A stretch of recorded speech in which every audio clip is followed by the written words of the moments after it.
आज खबर आ रही है कि एसआईटी ने अपनी रिपोर्ट भी सौंप दी है पुलिस मुख्यालय को, डीजीपी को सौंप दी रिपोर्ट। अब मुझे समझ में नहीं आ रहा है कि इतनी जल्दबाजी में कौन सी रिपोर्ट सौंपी गई। अभी पोस्टमार्टम रिपोर्ट को भेजा गया था एम्स में पटना में सेकंड ओपिनियन के लिए।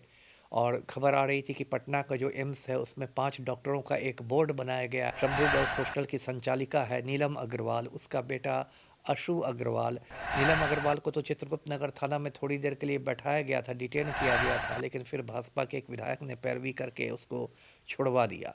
मुझे ये देख के निराशा हुई कि आईपीएस अधिकारी भी बहुत जल्दबाजी में बयानबाजी करते देखे गए। जिस तरह बहुत जल्द में एएसपी ने कह दिया या सीनियर एसपी कार्तिकेय शर्मा ने कह दिया कि नहीं, कोई जोर ज़बरदस्ती नहीं हुई है, आत्महत्या का मामला है। अरे आपको पोस्टमार्टम रिपोर्ट का इंतज़ार तो करना चाहिए था, इतनी उछल कूद की क्या आवश्यकता। पटना संभू गर्ल्स हॉस्टल में नीट की छात्रा प्रकरण मामला लगातार तूल पकड़ते जा रहा है और इस पूरे मामले में पटना की एसआईटी टीम जांच की आज अब जहानाबाद तक पहुंच चुकी है। लगातार एसआईटी ये चाहती है कि कड़ियों को जोड़कर और सबूत हाथ लगने के बाद इस पूरे मामले का खुलासा किया जा सके। और एसआईटी पर पीड़ित परिवार जो है वो कहीं ना कहीं सवाल उठा रहा है, यानी एसआईटी सवालों के घेरे में है। साफ तौर पे पीड़ित परिवारों का यह कहना है कि एसआईटी उन्हें परेशान कर रहा है। और इस तमाम मुद्दों पर बात करने के लिए हमारे साथ पूर्व आईपीएस अमिताभ दास हैं कि आखिर शुरुआती दौर में पटना पुलिस इसे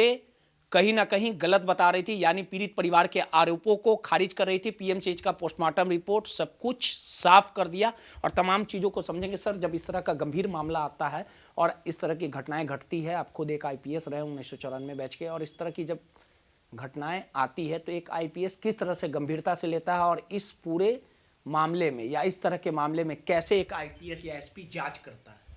नहीं, मैं खुद कई जिलों का एसपी रहा, बक्सर का एसपी, देवघर का, अरवल का, लखीसराय, किशनगंज। इस तरह की घटनाएं तो होती ही रहती हैं और एसपी को कहीं ना कहीं बहुत गंभीरता से उसमें देखना पड़ता है और धैर्य के साथ देखना पड़ता है। अभी जो शंभू गर्ल्स हॉस्टल वाले मामले में मुझे ये देख के निराशा हुई कि आईपीएस अधिकारी भी बहुत जल्दबाजी में बयानबाजी करते देखे गए। जिस तरह बहुत जल्द में एएसपी ने कह दिया या सीनियर एसपी कार्तिकेय शर्मा ने कह दिया कि नहीं, कोई जोर ज़बरदस्ती नहीं हुई है, आत्महत्या का मामला है। अरे आपको पोस्टमार्टम रिपोर्ट का इंतज़ार तो करना चाहिए था, इतनी उछल कूद की क्या आवश्यकता थी।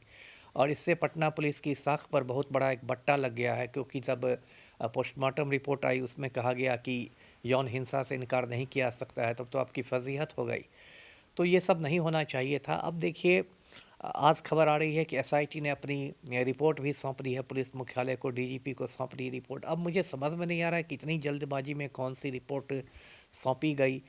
अभी पोस्टमार्टम रिपोर्ट को भेजा गया था एम्स में पटना में सेकंड ओपिनियन के लिए। और खबर आ रही थी कि पटना का जो एम्स है उसमें 5 डॉक्टरों का एक बोर्ड बनाया गया है जो पोस्टमार्टम रिपोर्ट पर अपने विचार रखेगा। मुझे जानकारी है कि वो रिपोर्ट शायद अभी नहीं आई है।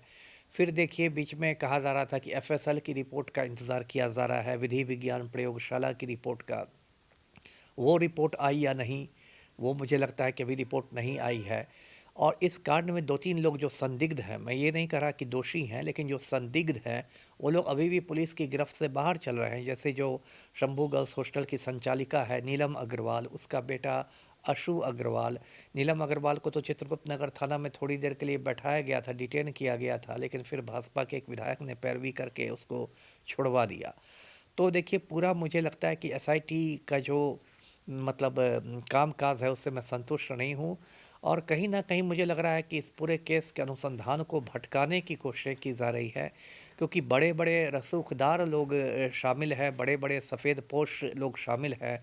एक हिंदी अखबार ने हाल में स्टिंग ऑपरेशन किया था जिसमें बताया गया था कि किस तरह से पटना गर्ल्स हॉस्टल्स की लड़कियों को सफ़ेदपोशों को सप्लाई किया जाता है, उनके पास भेजा जाता है।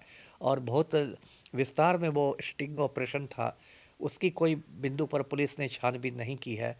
और बहुत सारी बातें आ रही केस को भटकाने की स्थिति में। एक मेडिकल हॉल की बात की जा रही है कि वहाँ से लड़की ने खुद नींद की गोलियां खरीदी। कोई रोहित मेडिकल हॉल है, वो पटना गया रोड में अरवल मोड़ पर है, लेकिन उसमें भी कड़ी से कड़ी नहीं जुड़ती दिखाई दे रही है। जब तक आप कड़ी से नहीं कड़ी जोड़ सकिएगा, सारे बिंदुओं को जोड़ नहीं पाइएगा, तब से इन सब बातों का कोई महत्व नहीं है। सब फिजूल की बातें हैं, टाइम पास है, खाना पूरी है। तो मैं फिर एक बार मांग करूंगा कि इस पूरे मामले की सीबीआई जांच हो। मेरा बिहार पुलिस में एसआईटी में रत्ती भर विश्वास नहीं है। देखना दिलचस्प होगा एसआईटी इस पूरे प्रकरण पर क्या कुछ खुलासा करती है। नटराज न्यूज के लिए रोहित कुमार की रिपोर्ट।